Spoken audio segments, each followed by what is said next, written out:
coming. It feels like years in the making, and I guess that's because it really has been. You'll hear this morning from a lot of the key players in this endeavor, people who were essential to making this thing work. And really, we'd like to thank all of them for really going out on a limb with us.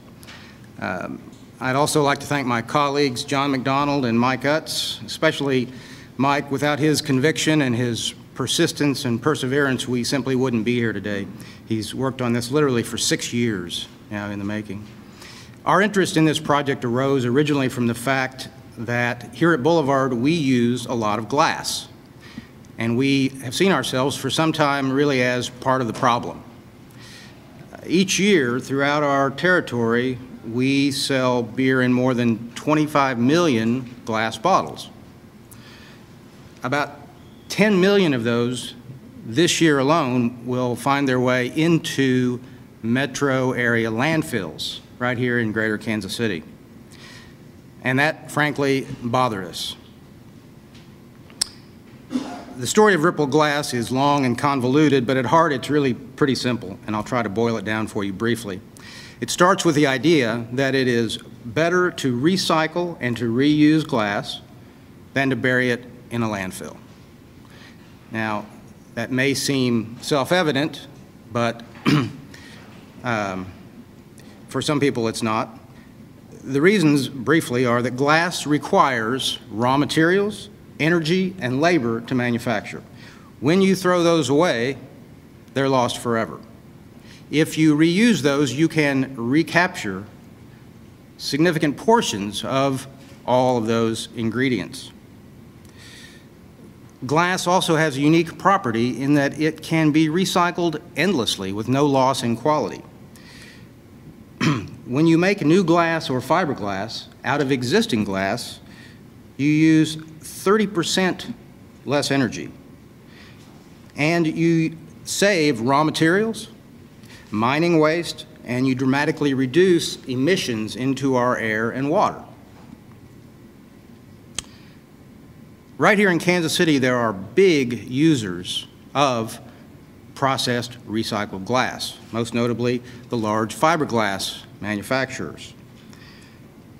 Right now, because of the absence of any local supply, they are having to bring that recycled glass in from hundreds, sometimes thousands of miles away. While here in Kansas City, we are consuming 160 million pounds of container glass annually.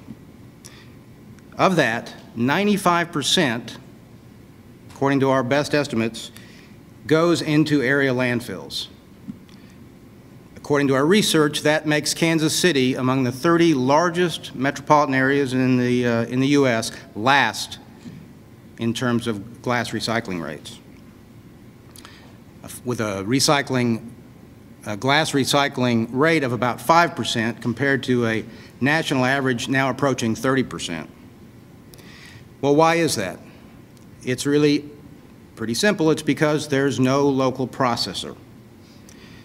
A processor, in effect, makes the glass fit to reuse by cleaning it, purifying it, drying it, and crushing it. Glass is heavy, so the costs, both environmental and economic, to transport glass to the nearest processors that now exist in St. Louis or Oklahoma cancel out the benefits. Well, why is there no local processor? Because in a classic chicken and egg fashion, there's no meaningful local collection of glass.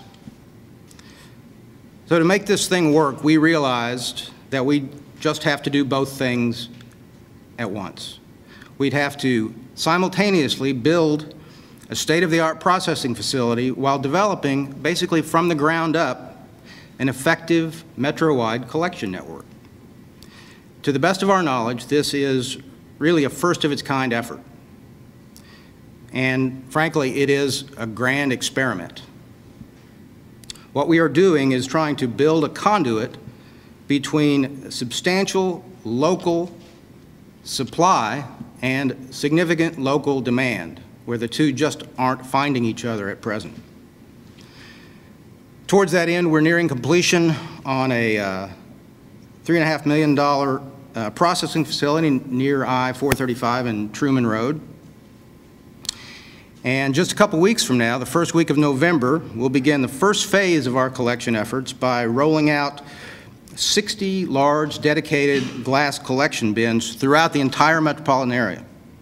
We're trying to make it convenient and easy, but we're ultimately relying on the conscience and the goodwill of Kansas Cityans to do the right thing.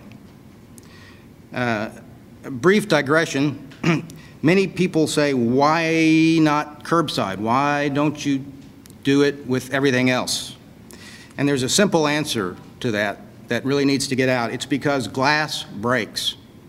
And when you mix glass with other recyclable materials, you degrade all of those materials, particularly cardboard and paper, and make many of them unusable or certainly less usable. In fact, in so-called single-stream systems, it's not uncommon, even for glass, for half of the glass that is collected to be unsalvageable and to end up back in the landfill. So really, the idea of keeping glass separate from those other materials makes an awful lot of sense.